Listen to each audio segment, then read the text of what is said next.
Hi, I'm Carrie Cassidy from Project Camelot, and I'm here with Kameran Fally, and we're going to be interviewing him for the second time, which is really very wonderful because he's a fascinating individual and he has a lot to share, as he did last time, and this is a great opportunity for us to be here in person with you again. What I want to say about him is that he comes from a political family, and they are advisors to Britain, to the Middle East, and to countries that are doing dealings in the Middle East on a regular basis. They have been for, from what I understand, maybe even centuries, generations, and that he himself resigned a position in the banking sector, and you were working at a high level and with very sophisticated financial software, if I understand. You have a good background in that as well. You also have a degree in physics, and you were also a religious scholar. Yes. And Kurdish, is that correct? Yes. By nationality. So at this moment, we're going to assume a lot of people will see the other interview, but I'm going to ask you, Kameran, if you could give yourself a little bit more of a background here so that people that haven't seen the other interview can be up to speed very quickly. Our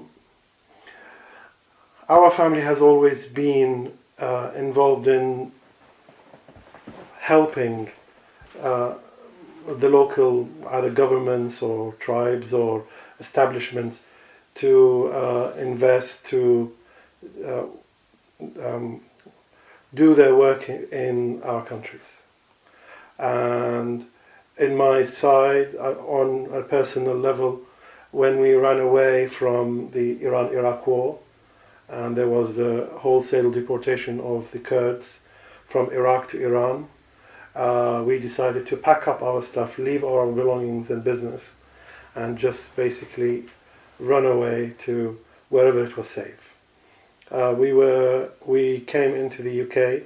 The UK at that time was supporting Saddam, so we had for over a decade issues with the government because they wanted for us to work with them, and we basically said no, we are neutral.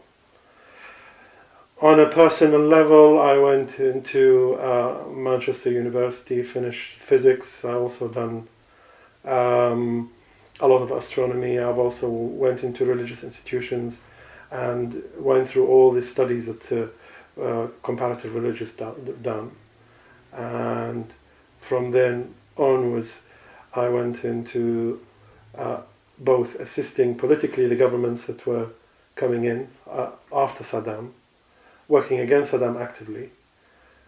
Then when the governments came in, working with them and helping them, helping them in establishing some, fixing some issues with elections on my level, helping in certain banks, large banks open in Baghdad and Iraq and opening the market, doing something currently it has been now established, which is give a credit rating to Iraq.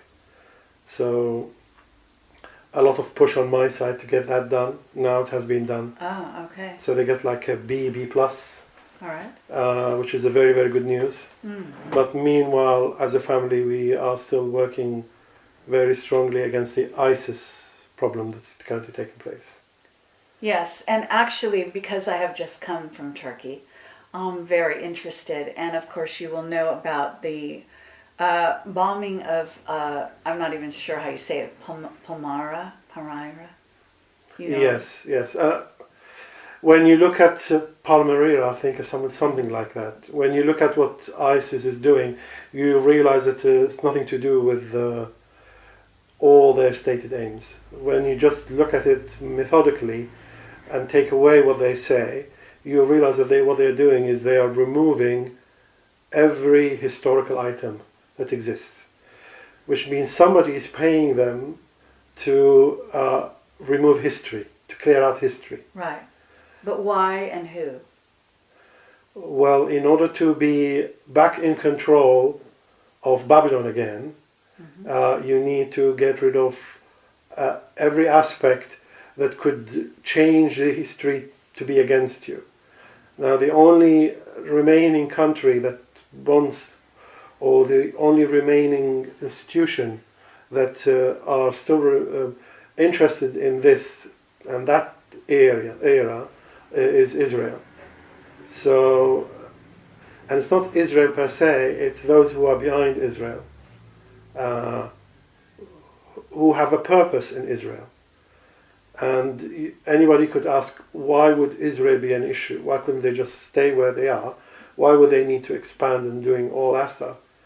It's because people will need to figure out why Israel was set up in the first place. In the last time we talked about the 3 world wars, yes? Yes. So we talked about the First World War dealing with removing ruling families. We talked about the Second World War removing governmental institutions or government structures where people could rely on that. The Third World War was religion. And the last time we talked about how the Shiite came in and the Muslim side, how it affected the religion. But we have not talked about the other parties, why the religion got involved and what we're going to do with it. If we deal with the other parties, the 2 major parties which are getting involved, well, first of all, look at the Islam. The other side, non-Shiite, is the Sunni part. Right. So the institution that manages that is Azhar. Azhar is the religious institution in Cairo, in Egypt. Okay. So they've infiltrated that. They tried to use the Muslim Brotherhood to infiltrate that. But the problem with that, they failed. They didn't get it quite 100%. It was because the infiltration of Cairo, or the Azhar, which is the religious institution equivalent to Vatican, they were using Muslim Brotherhood, but the money of the Saudis. Yes. And the money of the Saudis is from the Wahhabi. So when you have the Wahhabis not working together with Muslim Brotherhood at some stage, then you got a confused message from Azhar. So they didn't do their job correctly in managing Azhar, was because they had 2 paymasters in that institution. Okay. The Wahhabis and the Muslim Brotherhood. So they didn't have a coordinated plan to take over Azhar. So now Azhar is taking back control and getting rid of Muslim Brotherhood and getting rid of the Wahhabi infiltration that's taking place. Okay. So that is the Muslim part. Okay, who is left? Then you have the Christian and the Jews. Uh-huh. In the Christian, they basically worked with the Vatican side. And in the Vatican, the one that manages it is the P2 Lodge, the Freemason part. Mm-hmm. Now, that we can talk about a little bit later. All right. The infiltration, how far is that going? Then what you have is the Jewish part. Okay, because in order for them to go into the world, they needed long-term experienced people and those who would come and give allegiance to them. So they looked at a minority, and the minority they used or chose from was the Jewish minority.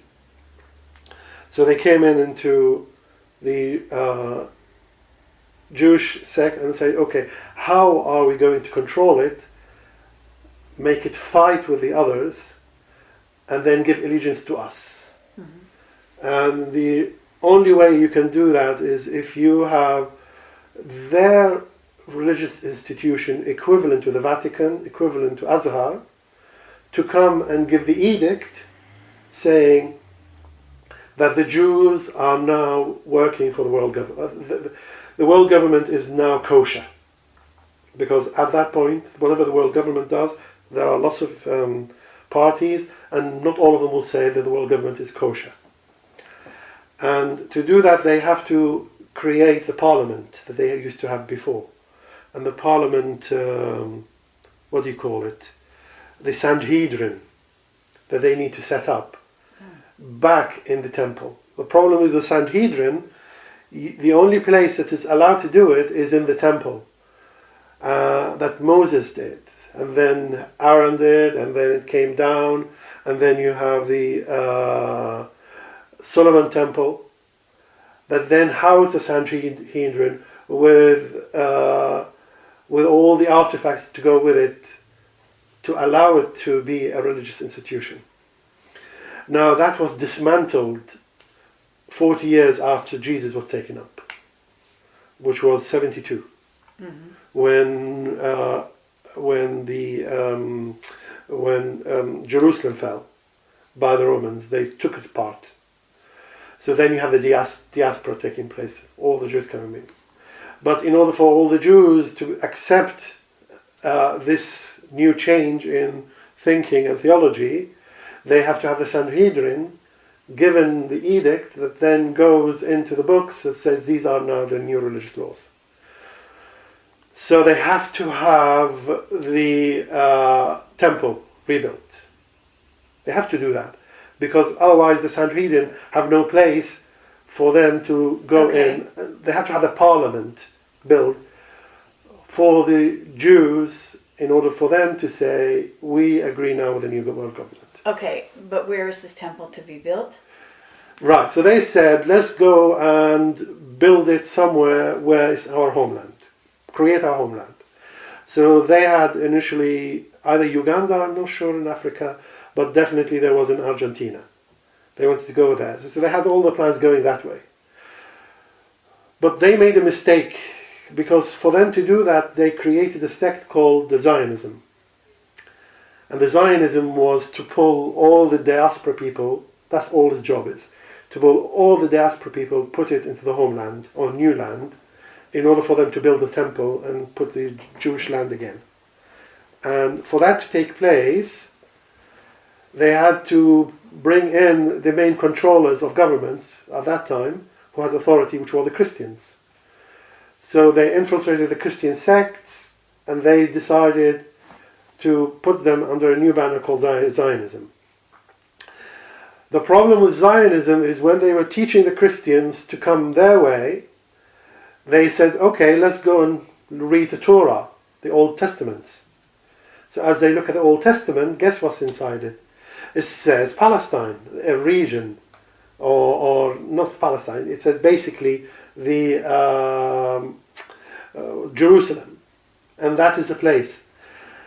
So reluctantly, the non-Christians were forced by the Christian Zionists to scrap the African part and scrap what's known Argentina and go into Palestine. And that's why it came out very, very quickly. They didn't have enough time to prepare for it. So they only started nearly after the First World War. The British came, the British in the 1920s, they said, yes, we will sign, we agreed this as part of your support, the Rothschild and various other people's support. We will give Palestine to you. So they agreed that in the 20s. And then everything set up in order to bring the Jews in. Then you have a problem is the fact that the European Jews were not coming. So there was an initiative to push the European Jews out.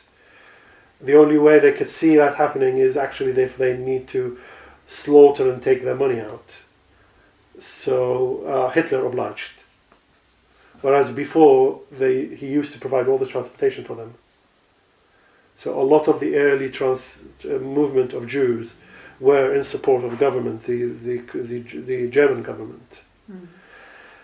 So as they went in and created it, then they have now to establish in Palestine. That's why they didn't care about the other parts of Palestine. They said, most important is we want close to Jerusalem. But they were not planned and planted enough in Jerusalem, so they did not have full control of it. Mm-hmm. So when they established the first government in 1949, they were not fully in control of Jerusalem. Now, the Christians told them that according to what you have taught us in the scripts, we need to go into Jerusalem, near the Temple Mount. So now there was another drive to move into Temple Mount. You see, the controllers have been driven by the Christian Zionists to go into where they didn't want to go. Okay, but when you say they're reluctant, I mean, this is very old history and we kind of have to move quickly. Yes, so what you have to remember is... But why are you saying they Yes. didn't want to go? Who Yes. didn't want to go? Right, Really, so- the original Jews didn't... The Khazars? No, what you have to remember is everything at that point is run by the Freemasons. Okay. So, and then after the Treaty of Illuminati, the Freemason cult introduced quite a lot of building the temple. Whereas before they were worried too much about the pyramids. So you can see now the shift and the pyramids now going into the temple. Into the temple in Jerusalem. Before, they were wanting to go to Egypt in the pyramids. Afterwards, when the Illuminati was signed in 1775, the infiltration within the new orders to the Freemasons. Oh, we need to build the temple now, Solomon's temple, whereas before Solomon's temple didn't exist. So they went into that. Now the problem is, in order to build a new temple and everything, you need to say that you have the right in there, and the whole history supports your version of history. So you have to then go into all these countries and get rid of anything that is not supporting your history. The best way to do it is just to clear it out. And that's what ISIS does. It's basically paid literally by the intelligence services, housed in Turkey, trained in Jordan, logistically by Pakistan, money and what's called religious literature from Saudi Arabia, money from Qatar and Saudi Arabia, and on the ground, day-to-day running by Israel, arms by Americans, intelligence by the British and the Germans and the French, and it just goes on. The original arms came from the Muslim Brotherhood, helping them to take it from Libya. So you can see all of them are working together as a group now. But you can see that there is another controlling group on top that allowed them to take all this together. Okay, and this controlling group is what is called the Illuminati. Used to be. The Illuminati, up to a point, was running that. But because of the clash between the internal members of the Illuminati, right, then what you have is the Illuminati breaking up. But why did the internal breaking of the Illuminati take place? Because when they did the 3 world wars, the idea is once you drop a level of support, you must quickly move on to the next one. Because if you give it long enough, the support comes back again after 2 or 3 generations. So they removed the ruling families in the First World War. They were supposed to have finished by the 60s. But because there was a delay, when they removed the first families, the new families came up in 3 generations, 75 years. Each generation 25 years. So by 75 years, you have a new establishment of a ruling family. The Bushes, for example, the Iraqs, everyone where you look, you start having the ruling families again. Because that's the way humanity works. If you remove a ruling family, give it enough 2 or 3 generations, they come back again. These ruling families came back into the Illuminati and they were said, don't destroy my control. But the old family says, who are you? You are just new. So now you have the clashes taking place. When the clash taking place and the fighting, the final war not taking place to split the to split the loot, then what you have is you have these new guys coming in. Obama was his family, Bush was his family, everybody's coming in with their family and causing all these problems and crashing.